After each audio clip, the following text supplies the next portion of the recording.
It's the savvy side of 9 to 5. Listen. Bueller. Laugh. And learn. Negotiation. This is what you do in business. This is the Focus Group with Tim Bennett. Staunch.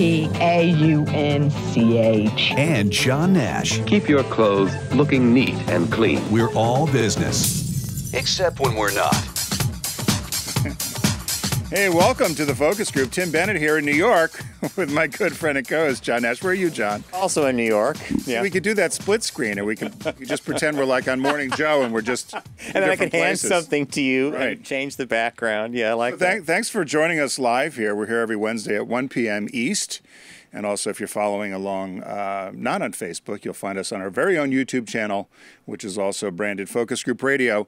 And actually, all of the shows since we started our audio and video platforms are available. If you go to focusgroupradio.com or you go to YouTube, you can watch all of the video broadcasts there, as well as some other moments and some promos that we've done.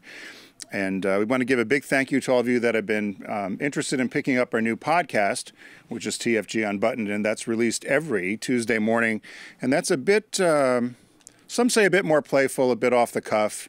We dive a little more into politics. Yeah. So, and we're getting back and forth, too much politics, not enough politics. Do we hear too much? Yeah, we hear they don't want it on this show, but okay, maybe on Unbuttoned. Or, okay, all right. Who knows?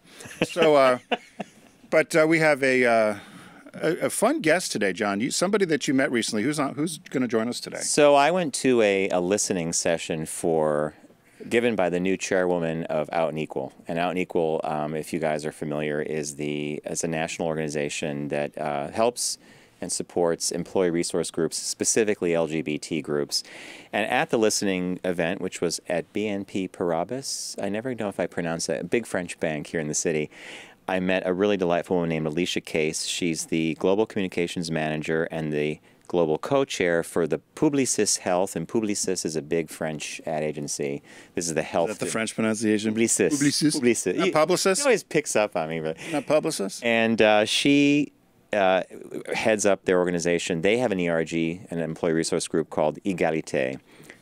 Égalité. See how I... So I was going to surprise you with that when I introduced her. I got that down. But differently, you'll hear us refer to it. They refer to it as a BRG, a business resource group. Yeah. Which I guess is the same thing as the employee resource group.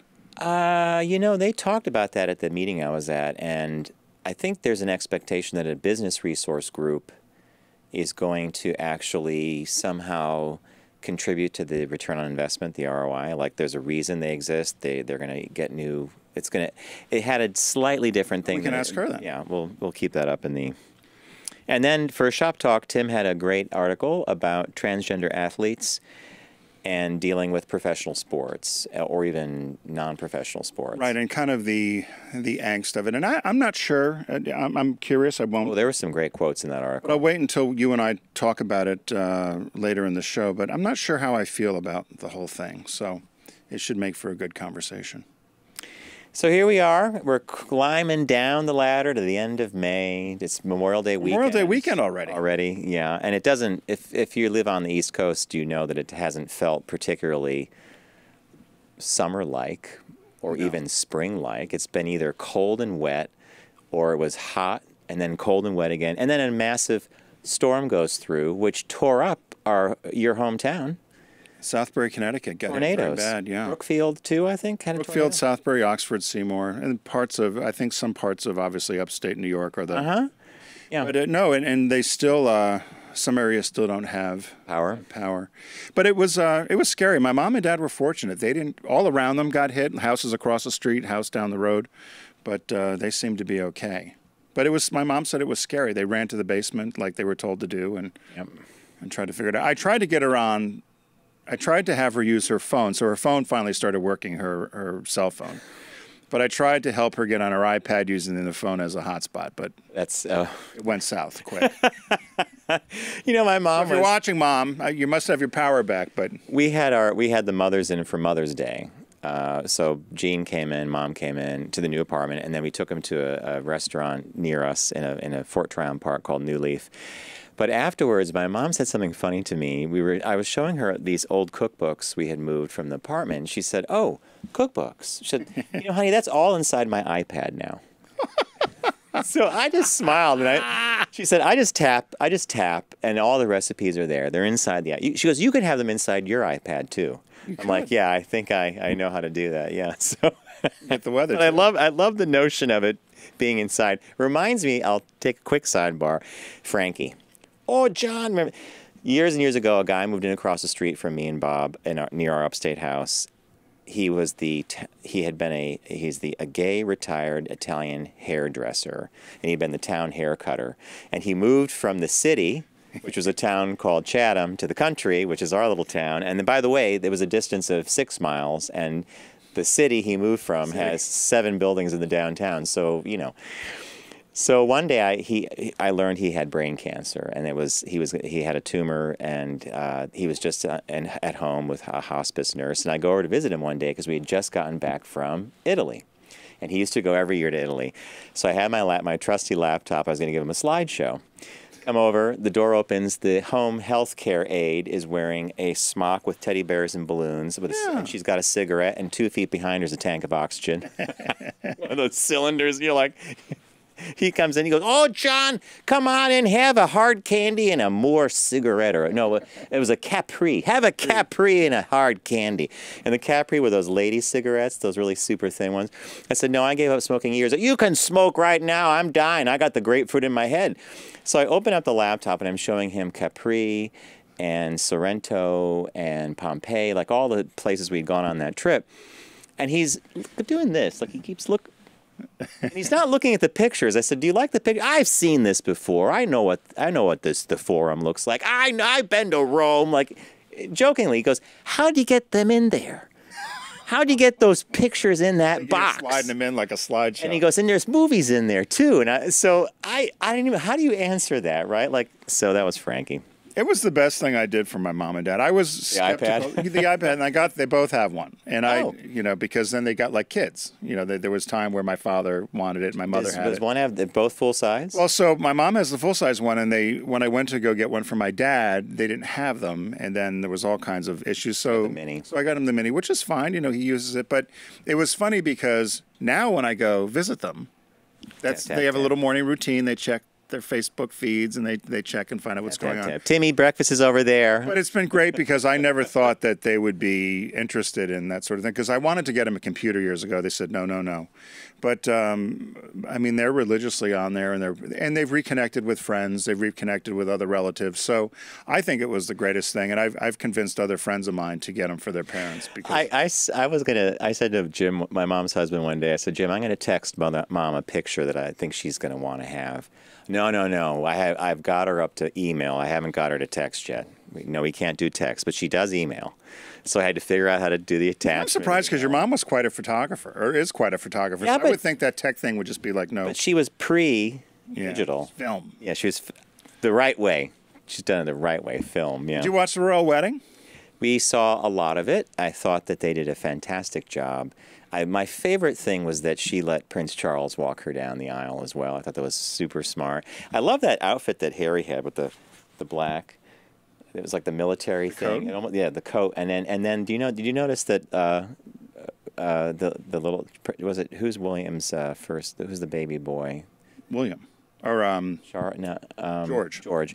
George had a miniature version of that. Well, he's going to be the future king. He's the future king, yeah. The Brits do. No one does pomp and circumstance like the Brits, other than maybe the Indians. I do think Indians are pretty good. Not to be political, but I do think there are more people watching the procession from Windsor down, how they do the loop, than at the inauguration. I'm just guessing. Oh, of course there were. You just saw the aerial photo. You're like, yeah, that's a big event. I thought it was a fun thing too. I always liked that stuff, but I always, even when I've gone to London, I've been with people who don't want to do it. I want to see the changing of the guard. I love all that stuff. I love watching the marching. The outfits are unbelievable.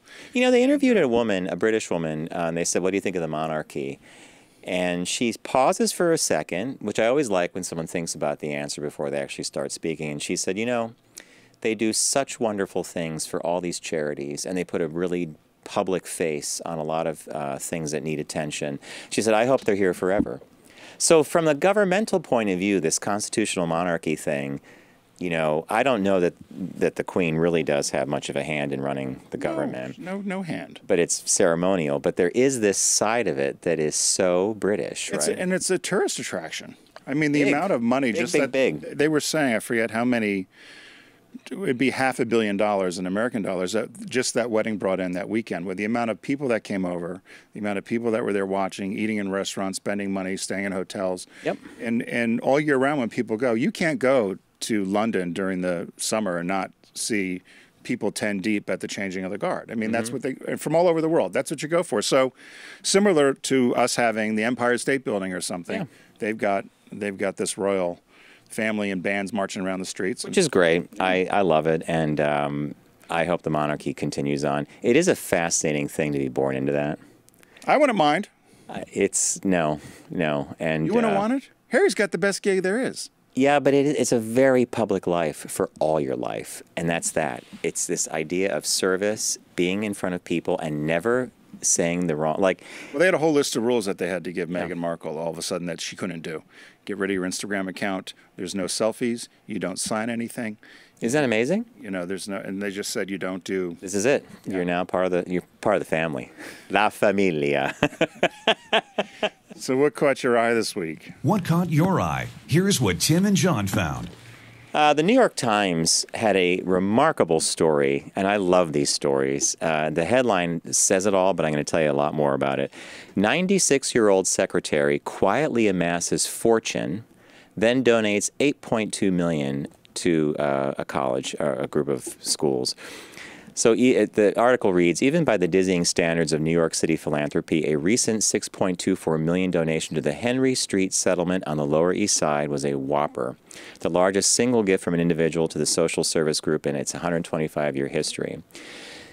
It was not donated by a billionaire benefactor, but by a frugal legal secretary from Brooklyn who toiled for the same law firm for 67 years until she retired at age 96 and died not long afterwards in 2016. Her name was Sylvia Bloom, and even her closest friends and relatives had no idea she had amassed a fortune over the decades.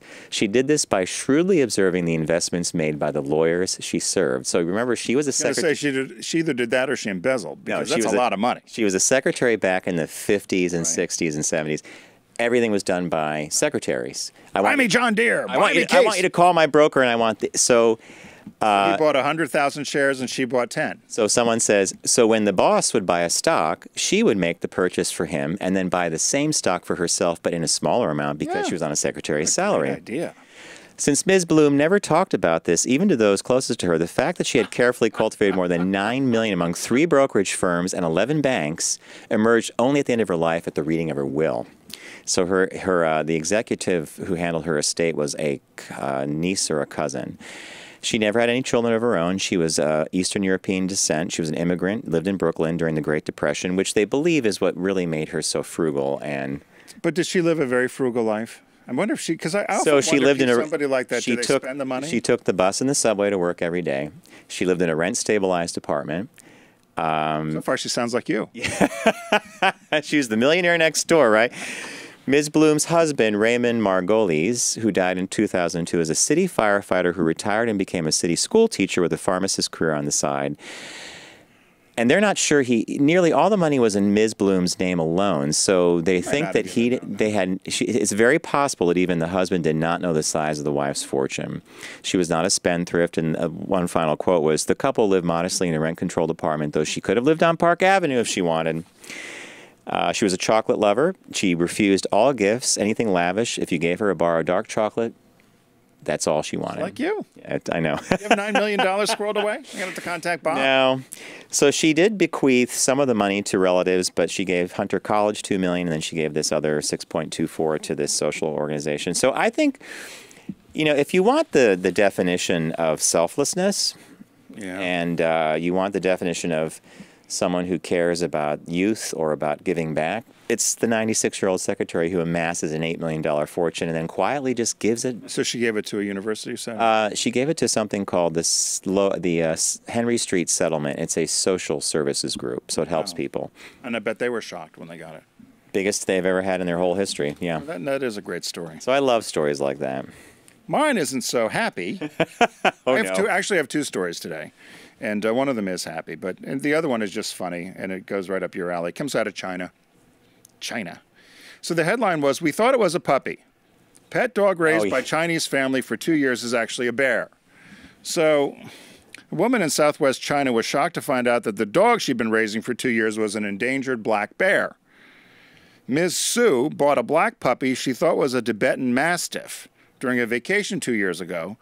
But it wasn't until 2 years later that she found out that the pooch had grown to 440 pounds and was a bear. 440 pounds? She says. Is she blind? She didn't think it was a bear until she noticed the dog began walking around on his hind legs. I said, that's when she realized it? So there, if you're watching on the video, there's what the Mastiff is on the right and the bear is on the left. I guess they have similar coloring. That's about it. From a mass point of view, though, from a sheer scale. Oh, my God. She named her puppy Little Black. After 2 years and I got to be 440 pounds, she said they did think the dog had a bit of an appetite. She ate a full box of fruit each day along with 2 buckets of noodles. So she decided she needed to get help, smartly. So she contacted a local zoo, and I thought this was funny. The zoo refused to take the bear because it didn't have a birth certificate. They didn't know where it came from. So she finally found some endangered. I guess if they're endangered, so on May 9th, just a couple weeks ago, Miss Su contacted the Kunming Forestry Police, and they suggested to send the bear to the Yunnan Wildlife Rescue Center. So the bear's on his way to the rescue center. But can you imagine having a bear in the house and thought it was a dog? It reminds me of in Canada when I had an uncle that was a game warden, and they always said New Yorkers, but it was code for idiots that would come hunt into Canada. And they used to have to because people would shoot cows and think they got deer. They'd have cows strapped over the sides of cars. Like how do you not know what a deer looks like? I don't know why right? I don't know why this deer hunting's so hard. We got 2 in the car. We were only here 5 minutes. And he goes out there, he goes, these are cows. So if you go, a lot of times they have cow whitewashed during hunting season so that people don't shoot the cattle. Because people are out hunting that think they're getting deer and they're getting cows. And the second one came to us from a listener, Renee Bailey Gallagher, who I actually went to college with. And I saw this on BuzzFeed, and then she'd sent it to me. And the headline is, "This teen couple walking home from prom got a pretty heartwarming surprise." Does this take place in New Jersey? So this is in New Jersey, and it was 2. And actually, I went to school with the mother of the one kid, Colin Byers. And the mother's name is Karen Byers. Her middle name's Aliette, I think, or her maiden name. And so the kids had gone to prom together. They're a couple and two men. And after the prom, they all went down to go to this kind of rooftop bar thing along the boardwalk. And as they were going, the couples are all going down, kind of single file. The couples are walking. And they heard all this raucous noise, and there was a bachelor party going on the roof of one of the hotels. And as the boys are walking by with their girls, these guys, bachelor party, 20-something Jersey boys, are yelling, "Kiss him, kiss him, kiss him," or "Kiss her, kiss her, kiss her." And so it comes to the same-sex kids, and they were petrified. And there happened to be a guy from ABC News, I believe it is, that actually made the story go viral. Michael Del Moro, who happens to be gay himself, was kind of watching from afar. And so the kids got scared, the 2 guys, and they kind of went, "We're going to get catcalled. We're going to get made fun of, da-da-da-da." So the couple in front of them, they're like, "Kiss her, kiss her." They see the 2 guys, and they just start yelling, "Kiss him, kiss him."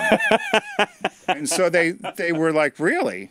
And they get a kiss, and they said the crowd went wild and was raucous, and they said for the first time in their lives they felt that it was like a victory for them. And the thing that's so odd about that story is the Jersey Shore. Mm-hmm. You would have I think their expectation, and the one that the ABC reporter was probably expecting to capture himself, was they're going to get called out. Well, and that's what they said. They said machoism is such a thing here. The fact that these guys cheered us on was so shocking, recalled Byers. It was one of those small victories that makes the hard times seem worth it.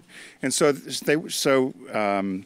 it ended up getting, the guy from ABC ended up posting it, and so it went viral. And so it showed up on our Facebook page, and then the girl Renee I went to school with said, "Oh, this is a class of '83 friend of mine and my sorority sister from Marietta College. This is her son." Her son. And I said, "Oh my God, that's fantastic. I'm going to talk about it on the show." And she writes, "We're very proud not only of Colin and Teddy, but of the millions of people who have viewed on this this story, commented or forwarded it on. Acceptance and being true to yourself is really a great thing. You know, you say you have to really thank, and surprisingly so, the raucous party goers on the rooftop, whose behavior you were expecting to be just totally. We all would have except what do you get? You get a bunch of happy party people who are like, hey, whatever, kiss them. I also said to Renee, I said, what a testament to her parents too, or to Colin's parents and the other kids' parents, and the fact that I guess his parents haven't come along as Theodore's parents are not as far along as Colin's were, but I thought that was a good feel-good story. Business birthday. This one's for you, John. Everyone does celebrity birthday greetings, but the Focus Group is the only show in the universe that celebrates business birthdays. Now, why is this for me? Well, so for years, we do these business birthdays every year. And sometimes they repeat. And there was one that was going to repeat. It was another General Motors guy who made a mistake. So that's just not a business birthday. That's an everyday occurrence. Right. Yeah. You decided to, keeping up a switch or a seatbelt clasp or something. Get rid of seatbelts. We could save money. So I saw this guy. I ran across him. We could save money. He was born on this day, May 23rd, 1848. He was a German pioneer of aviation, also became known as the Flying Man. He was the first person to make a well-documented, repeating successful flight with unpowered planes. So he invented gliders, essentially, the hang glider. And there was all kinds of newspaper coverage about him in Germany, and then it went national. Unfortunately, on one of his flights, he fell and broke his neck and died. But such a happy business birthday.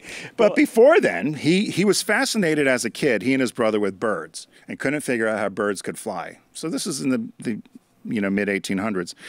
So he did a lot of study on birds, and he and his brother would make these flap-on wings and try to fly, and they could never do it. So he went off to engineering school, has over 25 patents attached to his names for motors and engines, and he developed things for boilers. So he really had this brain to develop things, but he's never got off the bug of, I want to learn how to fly. Yeah. So he and his brother did this whole thing where they published a famous book called Bird Flight as the Basis of Aviation in 1889. And they studied the stork, and they figured the stork was the one, if you were going to do an airplane, you would want to mimic the stork. They studied all these birds and decided the stork was the one. Anyway, he has a bunch of patents in the U.S. for doing these hang gliders, and they said the A-frame, or they called it the Percy Pilcher, is really no different than what we have today in these ultralight aircraft for these hang gliders where you hold it. The only difference is in how he died was he held on to the bar versus it being strapped. Right now, that's kind of like a harness. Yeah. But then you held on to it, and he said that's what happened is the weight distribution, the wind hit it, and it crashed, and that's how he killed himself. But I thought the nice part of the story was they said Berlin's busiest airport is named after him, the Otto Lilienthal Airport. I didn't realize that. And they said the Wright brothers did an awful lot of research, and they credit him with their inspiration to pursue flight, which we always thought the Wright brothers were the ones, right? They came up with the whole thing, yeah. No, it says they studied his data, they used a lot of his theories, and then they decided to develop their own in the late 19th century. And when they made their first trip to Germany, they went over to see his widow and pay their respects to her, Wilbur and Orville Wright. Yeah, Orville Wright. And the music video, Losing My Religion, they also do a nod to him. They made something called an ornithopter. Ornithopter, yeah. So that was in the movie. So that was the business birthday. Not a bad one. We've never come across him before. No. Although maybe you did, but there was another name you know. Well, yeah. It's harder to find these things now and then as we go. Oh, I know. I know. So, hey, as a fans of our show here know, Deep Discount is a great supporter of ours here on the Focus Group. Be sure to go to focusgroupradio.com, click on the Deep Discount logo. Click.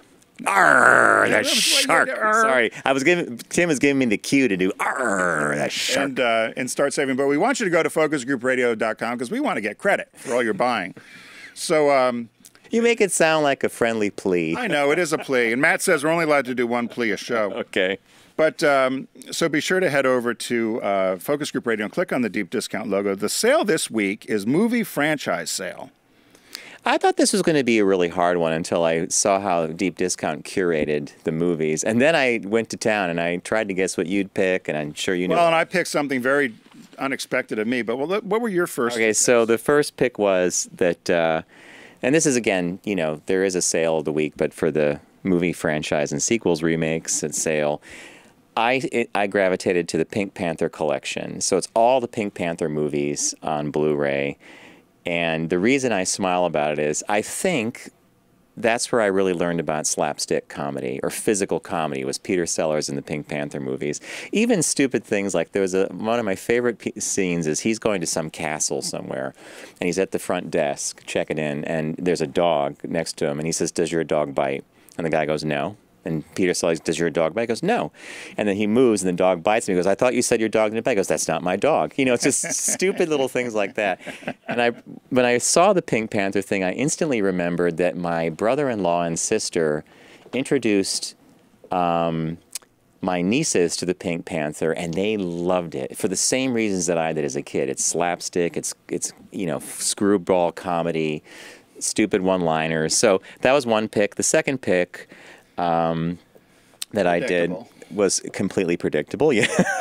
Well, I was torn between a James Bond movie, the first one I saw in movie theaters, which was The Spy Who Loved Me, or guys, I had to do it. It's The Wrath of Khan, Star Trek II, The Wrath of Khan, and it's for $10.01. By the way, that's 10:01. 10:01. 10:01. Do not deny yourself the pleasure of this release. This particular release looks spectacular. It's the director's cut. In this case, they only added about 2 minutes, maybe a minute and 30 seconds more to the film than the original theatrical release. Ricardo Montalban and his fake chest. Khan! What more can I say? It's a must-have. Do you have that, Garrett? I've never seen it. No. John, do you have it? It's awesome. It's awesome. You know, Very cool. you know what? Tim does this. You go to Garrett first to get Garrett to put that pin in the balloon. I actually might have seen it, though. But I couldn't tell you whether I did. I think I may have seen it. I saw one with a whale, I think. I just remember the one with the teddy John, bears that was the voyage home. With the teddy bears and the radiators. That's Star Wars Return of the Jedi. That's the one I saw. Yeah, okay. And the radiators were, yeah. John, as a sci-fi fan, we have John on video, Garrett on audio. We have Allie in the booth. They keep us on the dime. And apparently, they keep you in the chips, like confirming stuff. So those are my two curated picks. So I picked a DVD that everyone knows what I do when I go to deep discount. I go to the very end and I go backwards. You do it clever. I want to find the stuff that probably people haven't got to yet sometimes. But I saw this because when we were growing up as kids, if there was the Great Pumpkin, Charlie Brown, or the Charlie Brown Christmas, or Thanksgiving, whatever. Only once a year. If you didn't catch it, you were done. Yeah. So I love the fact that it wasn't always available and you had to either see it then or you had to wait till next year. So I did not realize they did 4 feature films. So for under $15, you get 4 films. They're 4 feature films. And it would be The Great Pumpkin. No. These are all different. That's why I said I never saw these. But I thought if you had little ones, you got summertime coming, people come to visit, little kids are there. This would be a great DVD to have for under $15 and have 4 hours of movie. But it's Snoopy Come Home, so Snoopy runs away, and it's this whole thing about finding Snoopy. A Boy Named Charlie Brown. That seems familiar to me. Which was their first full-length movie. They go to Manhattan, and they said it's kind of a trippy dream sequence with imagination-filled musical interludes and icy flights of fantasy. Anyway, they're going to a spelling bee. Okay. Then the other one is Bon Voyage, Charlie Brown. They go to France as foreign exchange students. I was literally just, before you said they go to France, I was like, wow, they're teaching the kids French. Bon Voyage or Bon Voyage. Well, they bring Snoopy. They travel to France as exchange students, and they encounter mystery, history, and of course humor. And then Race for Your Life, Charlie Brown, where they go to a summer camp and they have to participate against. How much is the disc? It's $14.96. Yeah, you can't. It's cheaper than a drink at one of the. So people are gonna have to decide whether they spend $10.01 on The Wrath of Khan or $14.96 on the Snoopy movies. And then the new release this week, I want to see. It's the 1570 to Paris on Blu-ray. I'm not sure. I haven't heard much about it, but you remember in August, the summer in August, when the 3 Americans were on the train from Amsterdam to Paris, and they thwarted what could have been a mass shooting and killing on the high-speed train there. And just a great, it's the best of America, I think, of what those 3 Clint Eastwood directed it as well, right? Have you seen it? No, and I did want to see it. It came out. It got mixed reviews. typical of many movies. But it uses the real guys. Oh, I didn't realize that. Yeah, so it's the actual real heroic trio of Anthony Sadler, Alex Skarlatos, and Airman First Class Spencer Stone. So they're actually in the movie. It's their story, and Clint Eastwood directed it, but that's the new release. So, all right, so deep discount. Go to our site, click on the logo, start shopping. We went over the Pink Panther collection, Star Trek II, The Wrath of Khan, Peanuts movie collection, and the release this week is the 1570 to Paris. Garrett. Thanks, deep discount. On the dime today. Okay, we're going to take a quick break, and when we return, we're going to be welcoming Alicia Case, the Global Communications Manager and Global Co-Chair for Publicis Égalité. Didn't I have that perfectly? Wasn't I saying that perfectly before? You're trying to be French. I know it's Publicis, isn't it? Publicis. There you go. We're going to take a quick break. We'll be right back.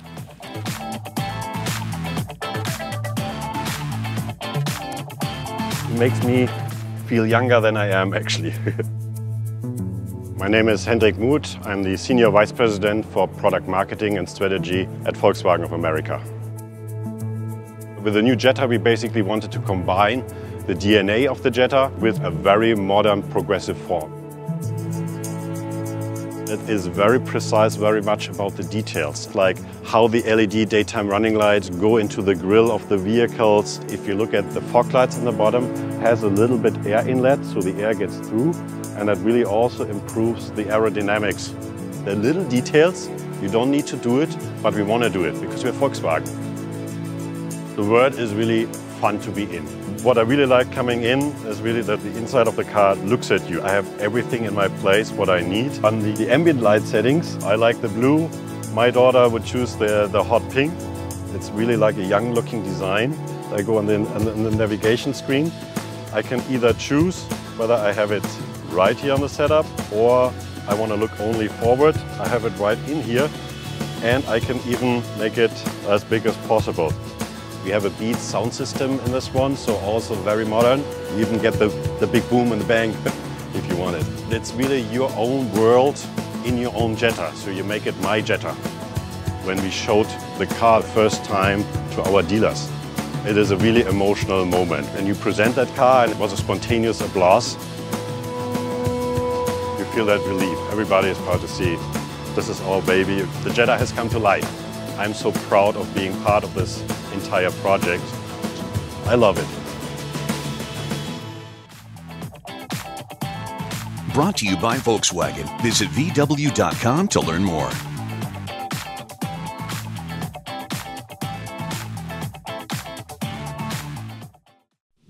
Focus on the savvy side of 9 to 5 with the Focus Group. Try, really try. Listen, laugh, and learn with Tim and John. I never try anything.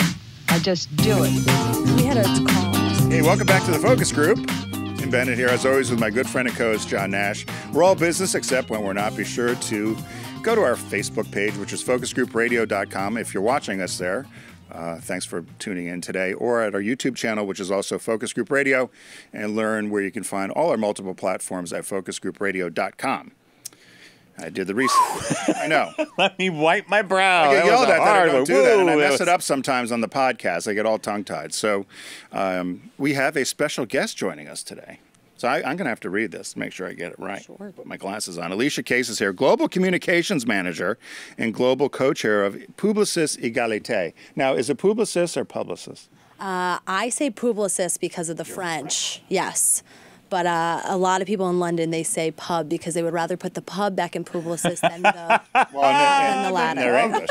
Pub back in. Yeah. So Publicis is the largest healthcare communications agency network in the world. That's Publicis Health, yep. With 58 offices. Wow. Over 5,000 employees in 11 countries. So thanks for joining us here in the Focus Group. Before, I know you and John had met before at a meeting, but for those out there that don't know exactly what Publicis is as a holding company or something, can you give us a Yeah. a little down and dirty on what Publicis Sure. is? So we actually don't even want to call ourselves a holding company You're not? anymore. Okay. No, we are made up of solutions hubs that work together by either industry. So health, Publicis Health is in the healthcare space, but then we have creative agencies, media companies, digital technology arms that all are working together to service clients in a more holistic way. So gone are the days sort of these like silos, and now we are working all together. So you're part of one big group? Yes. Yep. And we would rather have people work together by bringing all their expertise rather than seeing each other as competitors. So my big takeaway is a solution hub. Yes. Solution hub. Yep. So we all know a wheel has a hub. Yeah. So spokes go into the hub. Solution hub. So you're like a large agency that works with well-known clients. Yes. And John used to always say, when John had 3 ad agencies, you might not know me, but you know my clients. All the time. You should, yeah. Yes. So who are some of the big brands you guys work with? We work with Pfizer. We work with AbbVie. We work with Novartis. Those are some of our big healthcare clients. But then Publicis Group, they work with the Walmarts, the McDonald's, the Marriotts. So I mean, it really Fortune spans. 50. Yeah. So it's big companies. Yeah. Great. So what? Your role as global communications manager at this large company, what does that entail? So that's my day job, and then we're going to go into my gay job as well. So my day job as global communications manager is I'm actually when we think of communications manager, sometimes it can be PR, sometimes it could be which is external. Yes, sometimes external. Yeah. It could be. Doing executive communications. It could be internal communications. I mean, communications is very broad, and where I sit is more on employee communications, how we are communicating with our organization, our employee experience, how are we making sure that where employees work is one that they want to work, that they feel connected to.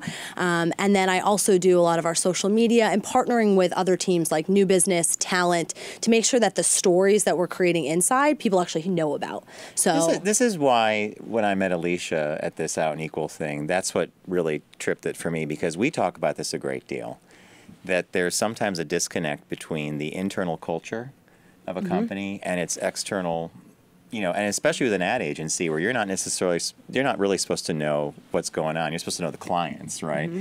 But having a dialogue internally means that groups connect. If there's a fundraiser for like the American Heart Association, in fact, I was looking at, didn't you guys raise?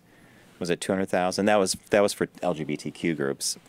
20,000. Yeah, we've raised almost over $500,000. No, right? That was we've raised $500,000 for LGBTQ charities through Égalité, but Publicis Health has actually raised over $1 million for the American Heart Association.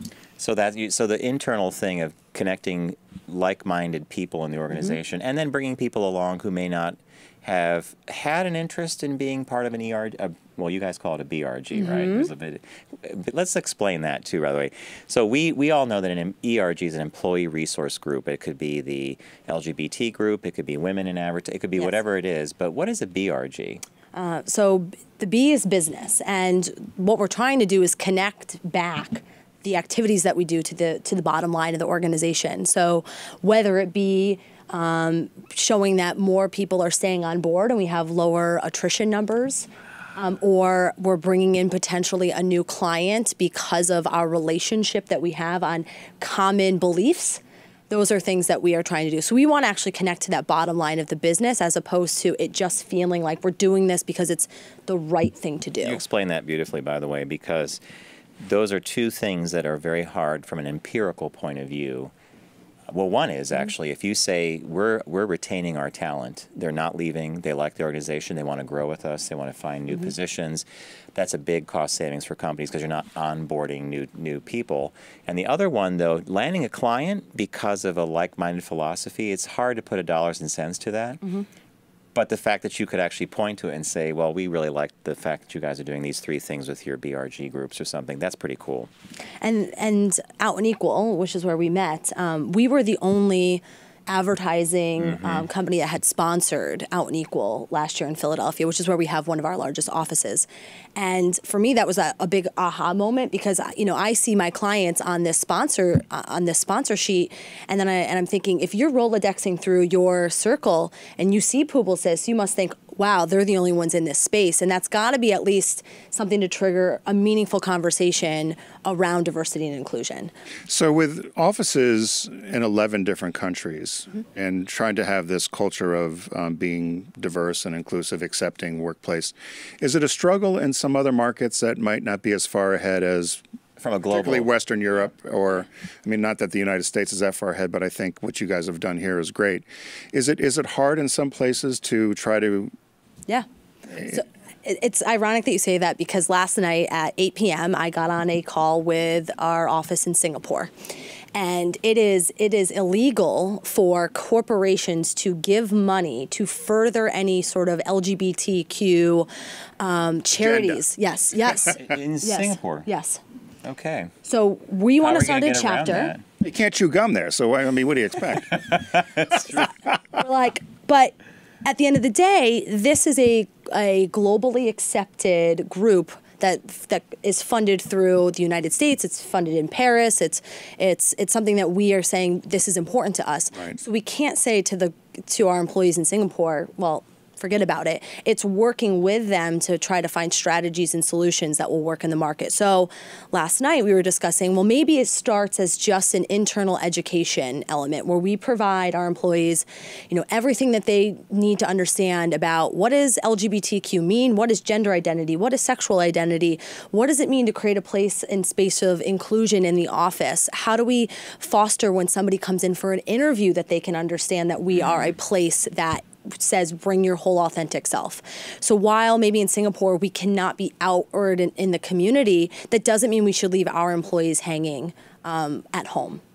So I think that would be a huge challenge. I worked for a company I worked at Subaru, which is Japanese owned. And way back in the early 90s when we started doing, then we called it gay and lesbian marketing, but LGBTQ marketing. It was a struggle because culturally Japan wasn't as far ahead. I mean, I think they've just finally realized there's gay people in Japan recently. And but our culture in the U.S. was very much kind of a Ben & Jerry's of car companies. Yeah. So that was easy. That's a good example. But it was easy to wrap ourselves around, but the culture was very different for the brand in Europe or in other places. And so when I read about what you're doing, I thought it's got to be a bit of a challenge, but also rewarding if you can get through and break through and get everybody at least feeling that you're moving forward in the same place. And it can't come from, so any of these groups, they're all done by people in the respective market who want to launch it. It'll never be done. Like I can't come It's not a mandate. No. Right. So you have to decide, I want to raise my hand to do this because we never would want to out anybody. Like that would never be the goal. We're never going to say, hey, oh, you're gay, you should start this group. That would be terrible. Yes. And so everybody needs to decide that they want to take this on. So also, for example, in Singapore, we understand we should have people who are Singaporeans who want to get behind this. Like it can't be an expat or someone. Yes, exactly. But to your point on that, that could be difficult though, because if culturally it's like, you know what, we're going to be a bit more reserved, or I'm not bringing that to work because I'm either afraid or that's just not culturally what we do. I think that's a huge challenge. Yeah, we've started a chapter in Manila in the Philippines. We started a chapter in Sao Paulo in Brazil. We've started a chapter recently in Paris, so we're expanding more and more. So while even though the U.S. we have 15 different cities that are accounted for, what happens in New York City is going to be vastly different than even happens in Dallas, Texas. Yep. So it's something that we work through all the time. I would say that in my gay job, I'm working with legal, I'm working with HR, I'm working with talent in other ways, just to make sure that people feel heard and accounted for. And that's part of our employee experience. The one thing in your bio, and by the way, I'm going to say you were the most prepared of any guest we've had recently. You did everything. You have everything that we asked for. You're the only one I think in 5 years who's done it.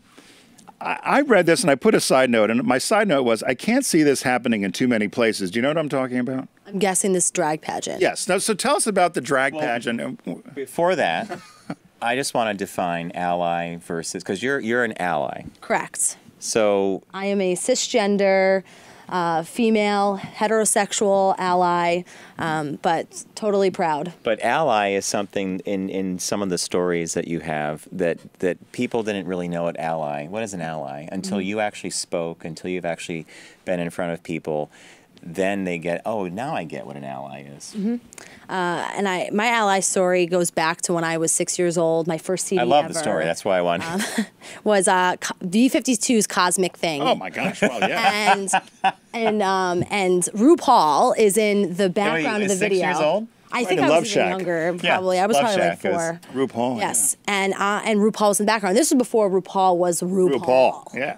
And I loved her. I loved everything about it. And I don't even think I understood yet, like, what she represented. So then I also, Columbia House, where you could order the CDs back in the day. I ordered Foxy Lady. Oh my RuPaul's God. Foxy Lady. That was the 1 penny gets you whatever Yes, the box yes. comes, right? And the next 10 were $20 each. Yeah. And I asked my dance teacher, could we please dance to a song off of Foxy Lady? And my dance teacher said, we don't dance to he, she music. Is that interesting? And you processed that immediately and knew that there was something wrong with what she said and there was something right about your perception of what this all was. Well, right? like the crystal world that like everybody likes each other was broken in that moment. Yep. Like it was like, oh, somebody doesn't like somebody, and like what does he, she mean? And it was so weird. Oh my God, you had to explain that. Yeah, it was. So from that point on, I think I just knew that I wanted to be an advocate. And then along the way, I went to FIT. I mean, I can't even tell. All of my gay best friends. The ally's just going to rub off on you because you're an FIT, right? But then I have family members who've come out. One of my ex-partners is trans. I feel like I've been very connected to the community. So that leads into the drag events at Égalité. So Égalité is are you in a unique space? Because we've talked to a lot of people that were in ERGs or in your case BRGs, and there are some straight allies, and I think if there were not allies, a lot of the work would never get done because that's how it does get done. You have to have a lot of people that are behind it. Are you in a unique spot as co-chair, as being a cisgendered woman then? Yes, I definitely feel that way. But I also feel that my LGBTQ friends and colleagues appreciate, they say, like, it's great to see an ally in this role and fighting a cause on behalf of us as opposed to us having to feel like we're doing it alone. Right. I also think I can help influence other allies to get on board with what we're doing. Yeah. No, I think that's so helps out. important. Do you think, to extend on what Tim was actually asking, and I wonder if you thought this as well, do you think that you're being an ally, and does that give your voice an added weight? So if I were in a company and I was out and I was gay and I'm like, I want to start this group, we look for allies, we look for other people to raise their hand and say, yeah, we're gay as well, we want to join. But do you think that being heterosexual and having your connections to the community somehow adds a gravitas to what you, because it's you saying it, it's not someone who's in the community raising their hand, is it? Yeah. I don't know, am I saying that correctly? Do you know what I'm getting at? Yeah, no, I see, I would have looked at it differently, that maybe she helped soften it. Sell it in. I don't think a straight person is going to be the person who's going to start a chapter. I haven't seen that. I don't generally see an ally start a chapter, because then that also could be like where they think if an ally starts it, are you suddenly then going to feel like now you're outing people? Like, I think allies have to come on board, but I think a LGBTQ person is who's generally going to start this and then say, who wants to be in this with me? And then that's when allies. I can't imagine saying you need to start a chapter, or I'm an ally and I'm starting this chapter for you. That feels inauthentic. I agree with you. I think that's very well. You know plenty of people we worked with that, had they had something like this at Subaru, we know plenty of allies that would have come on board and then would have really helped expand and spread the message and solidified the validity. Help with the acceptance, right? Yeah, the group. Well, not everybody's okay with being out. I was listening to one of your points on one of your recent broadcasts about gay marriage, and I think a lot of people thought when gay marriage happened, woo, all done. But there's nearly 30 states you can still be fired for being LGBTQ. So you get married over the weekend, Monday you show a photo, goodbye, your boss says get out the door. And so there's all this stuff that happens. So it's not an ally's place to decide when somebody wants to let them know, what part of the rainbow they are. Well said. So now we'll let you talk about the drag pageant. All right, so the drag pageant is Égalité is the group. Yes. I love the logo, and we had it up on screen earlier. This is your way of, this is a fundraising event? It's a fundraising event. Okay, so explain it to us. So I started drag pageants when I was in college as well, and I just thought, let's just keep this all the way. The thread goes back to the B-52s and RuPaul, and I love it. Just all the way till today. And actually, we just started promoting our pageant yesterday. We've already sold through a third of our tickets, which is amazing. So this is for New York? For New York. For New York it's being held at CLO in the Meatpacking District, and all of the employees who have participated in the drag pageant the last 2 years, they're all employees. And are they gay? There are. Or is it a mix? It's a mix. Okay. It's a mix. And but some of them have done drag for the very first time. Okay, I was wondering about that. Yeah. Were they drag queens or they? Yes, there's kings, there's queens. So if you're listening on the audio only, we're looking at a picture now of a drag queen with those reflective glasses, and I love the guy sitting with his hands like, oh my God. That's the former. CEO of Publicis Health. He's now the chairman of Publicis Communications. And he's there. And their chief operating officer. He got fired after the event. Oh no! He got promoted because he's so good with being. Yeah, exactly. I want to see how. You know, you're in communication. Oh yeah, no, he's a power ally. No, but he was great. And that was the other thing. The leaders asked us to take time to educate them on the community. So Nick Colucci, who I was referencing there, he sat down and said, give me a drag tutorial. I want to be educated. I want to understand this community. And it was fantastic. So, I think even that sidebar story, which we happened to wander into because I pointed out him sitting next to the drag queen, looking hilarious, like thrilled, and oh my God, this is happening. That's a very, for me and Tim and our corporate careers, having someone ask you to explain the event, the pageant, what drag is, my antenna would have gone up if this were 20 years ago, like, where is this going? But there was a genuine desire for the knowledge. Yes. Well, and it's so visible as part of culture now too, right? I mean, RuPaul's Drag Race is one of the most watched cable shows. Group watching. It's like the new fireplace. So is this just New York, or do you use? Is it other cities too? So Chicago. The drag pageant happens in Chicago. Yeah, it expanded to Chicago, and actually our chapter in Brazil also wants to host one this year. That would be a fun one. Yeah. Now, is that where you raised $500,000? No, the $500,000 is all of Égalité as a unit, raising in the last 5 years. Oh, so the $20,000 was a reset. That was a reset. Okay, that's still a lot of money. Yeah. And how do you decide what organizations receive the funds? So in the past, we've done it where whoever's participating in the pageant, they're basically the queens and kings are basically fighting and competing on behalf of their charity. Okay, I like that. But recently, one of our first queens that was in the pageant, he recently passed away in the last week, and we decided that this year's charitable donations would be given in his memoriam to the charity that he had selected in 2016. So it's going to go to the Centerlink, which basically creates LGBTQ centers in different cities so that there's important resources. Yeah. Did he pass away from? We just had found out recent, like this happened in the last week, so we're still trying to get all the facts. Okay. Yeah. I only ask that because it's so rare that I hear today with all the medication that if someone passes away from HIV or AIDS, normally the next thing down is going to be a heart attack. It's all the other stuff that he definitely did not pass away from HIV or AIDS. So it had to be something, another health problem. Okay. Mm-hmm. With the and I don't know if this is part of the purview of you guys, but you have a lot of well-known clients. You're a very accepting organization, want people to bring their full selves to work. Does any of that translate to your clients?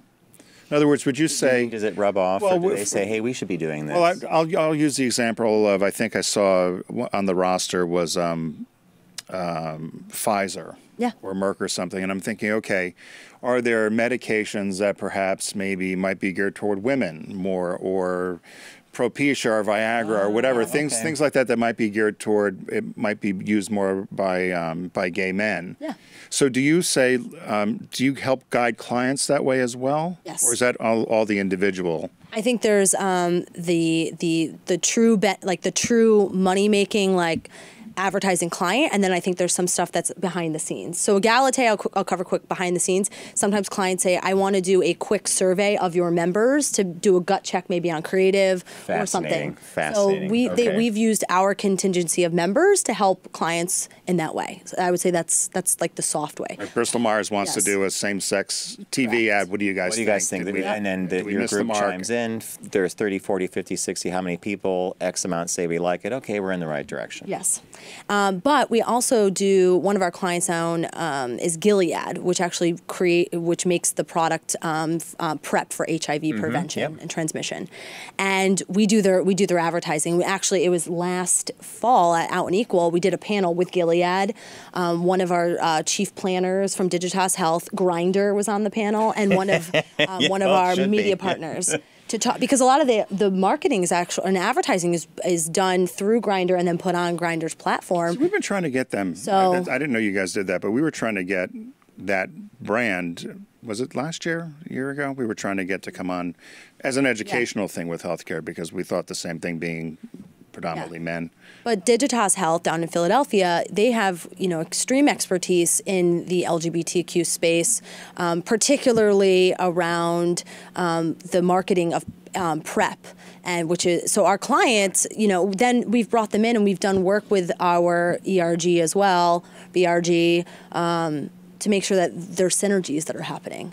So yes, we definitely have those shared philosophies. I think having a thought leadership panel at Out and Equal also shows that. It creates an opportunity to say, hey, we're in this together. Let's talk about something that we both care about. And so we try to find those opportunities. And that's that business and the business resource group coming to life again, where we'll write the panel, we'll invite the client, and they get to talk about something important to them as well as we're talking about something important to us. You going to be at Out and Equal in Seattle this year? We are. Publicis Group, Égalité, we're sponsoring it this year. We're going to be in Seattle, too. We're pretty sure we are, right? Because our partner here on the Focus Group, VW, is a partner of Out and Equals, and we did a broadcast from Philly last year. It was great. So we're going to have to stay in touch with you about the Seattle event. Time's a Thief. It's been fascinating to have you on. I loved it. We just scratched it. We just scratched it. Look at all this. But I suspect notes I have. So when is the drag event? The drag event is Wednesday, June 20th at CLO. Happy Pride. Yeah. In the middle of Pride. Can anyone go, or is it just internal? No, we open the ticket sales up. Oh, cool. Yeah, so anybody can come. Yeah, I would like to. I want to stay on top of this and check out some of the pictures from the event. And it's really cool. And since Tim and I are advertising and marketing guys, one of the things, our big takeaway is it's a really great thing that Publicis is behind this and that you participate in Out and Equal, because you are right. It's a bit of a misnomer, a very strange fact that why didn't we see some of the major ad agencies? It's not like they don't have LGBT employees. I guess that's just a different mindset that maybe corporate America, maybe advertising doesn't think of talent retention the same way corporate America does. I don't know. I don't know. It is a mystery to me as well. You think you want to put the resources in and make that environment, but hey, well, the advertising world we knew is a little different than the world it is today. Because I said to Alicia, the thing, I said, do you like your job? Oh, yeah, I love my job. Yeah. And look on your face like, why are you asking? Like, well, because we know how that could be. Anyway, Alicia Case has been our guest. She's the Global Communications Manager, Global Co-Chair of Publicis Égalité, and she works for Publicis Health. All caps, Publicis Health. We're gonna. It was well prepared. Yeah, and best in 5 years. Best in 5 years. The only one better was Tim Gunn. I made it work too. Make it work. Or you were equal too. Stay with us. We're going to be right back for a quick shop talk.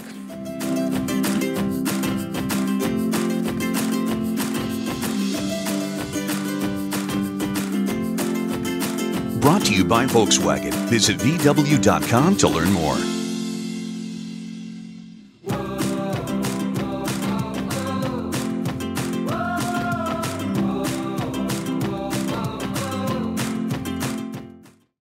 Focus on the savvy side of 9 to 5 with the Focus Group. Been in business a week. I got more money than I know what to do with. Listen, laugh, and learn with Tim and John. Herrera Rocher.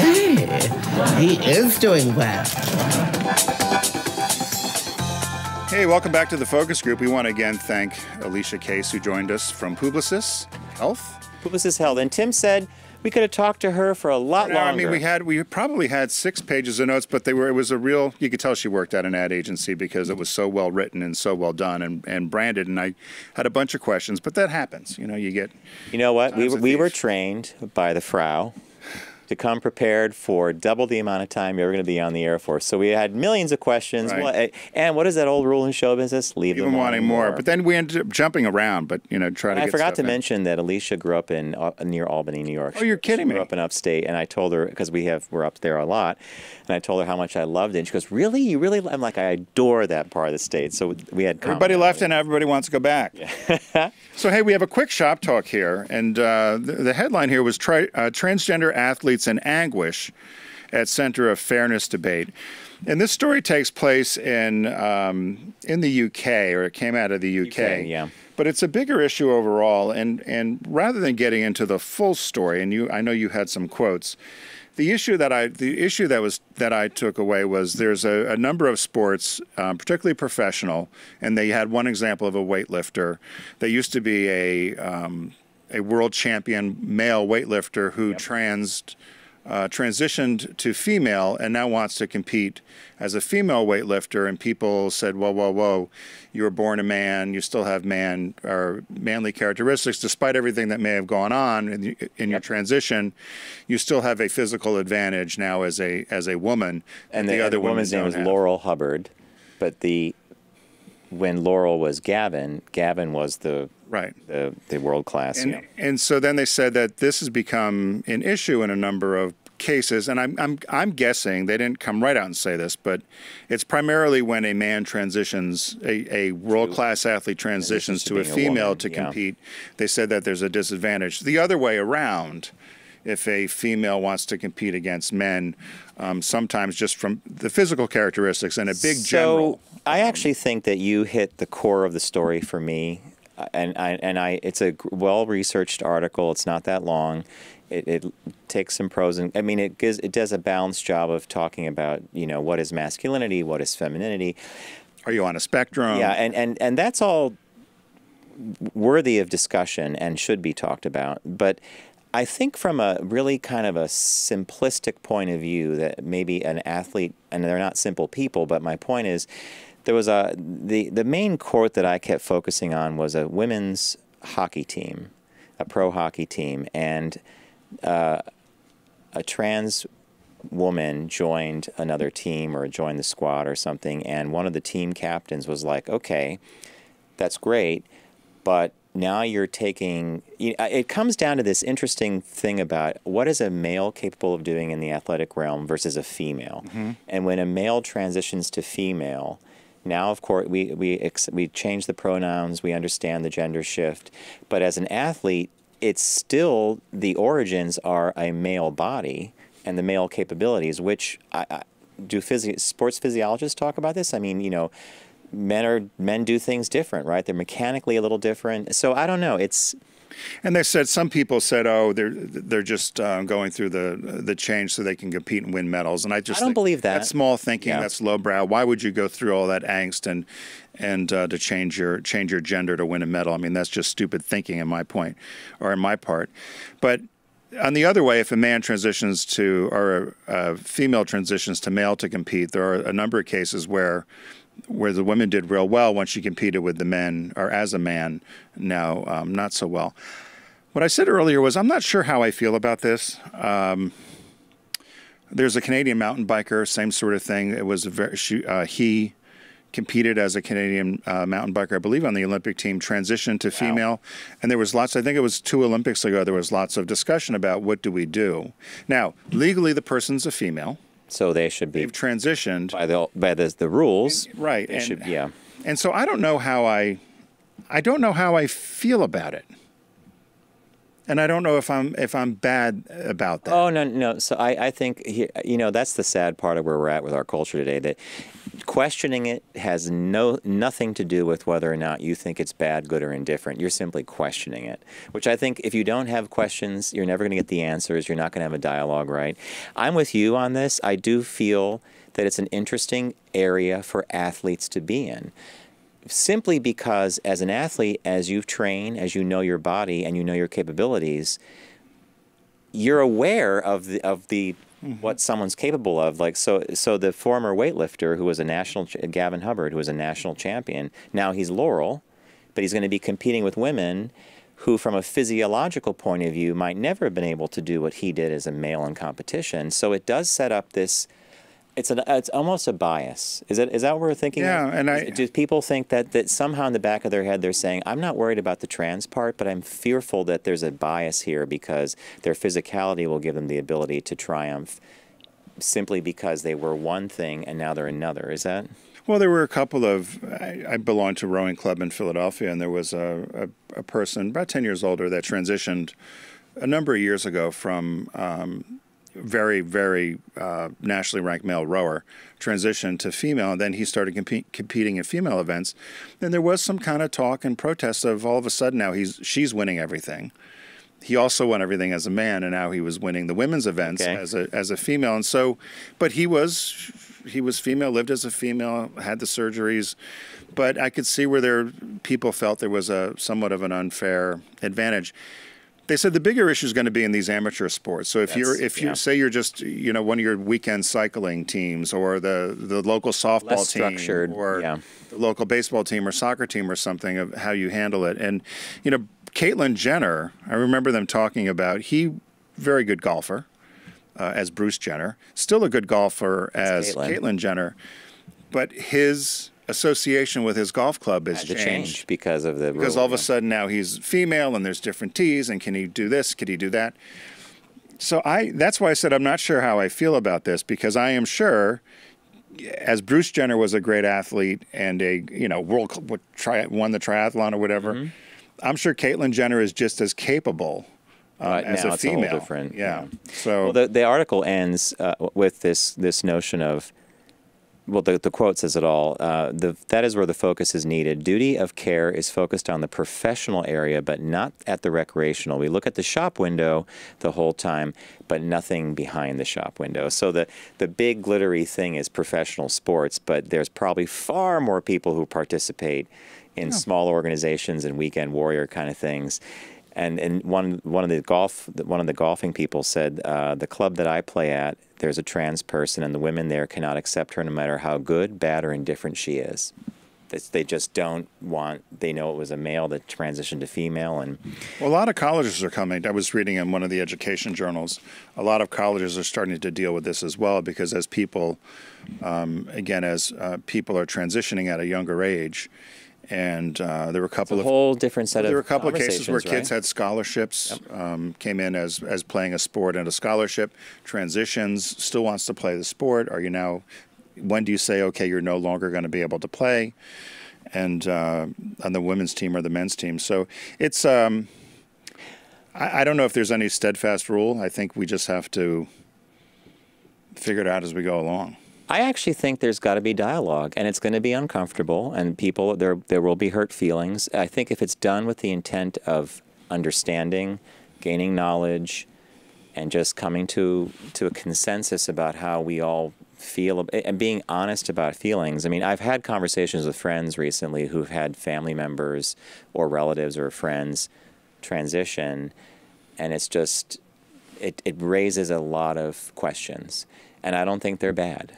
Having questions doesn't mean that you're... There's no such thing as a bad question. There's just bad answers, right? But I think a question's a question, and I think if you can't ask these things of loved ones or family members, then you're 10 steps removed. But it's a fascinating thing, especially in the world of sports, only because of athletic capability and how things are a little different. My guess is it's going to have to be something as simple as, if the government recognizes you from your driver's license or whatever as a female, you live as a female, and even though that solution will solve a rules issue, but it will not solve an internal feeling that someone has.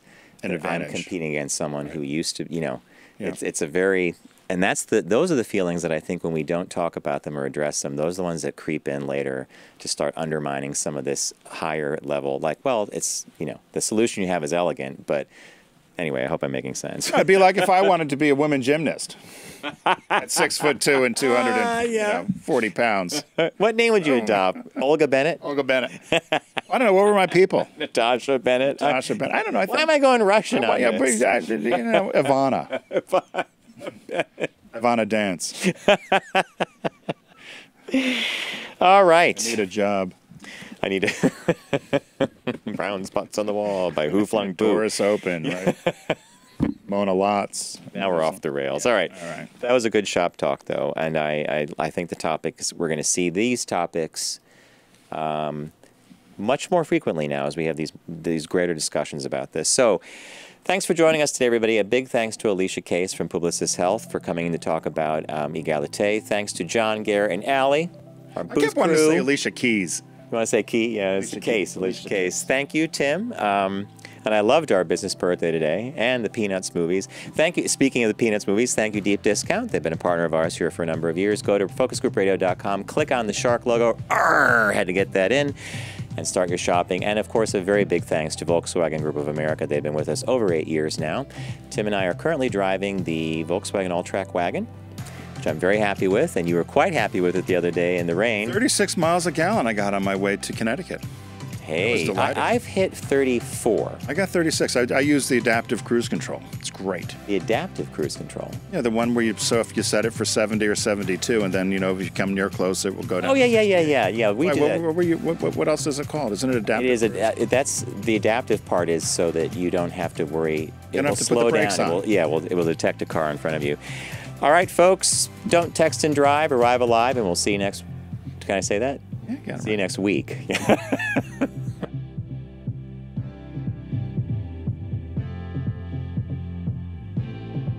It's the Focus Group with Tim Bennett and John Nash.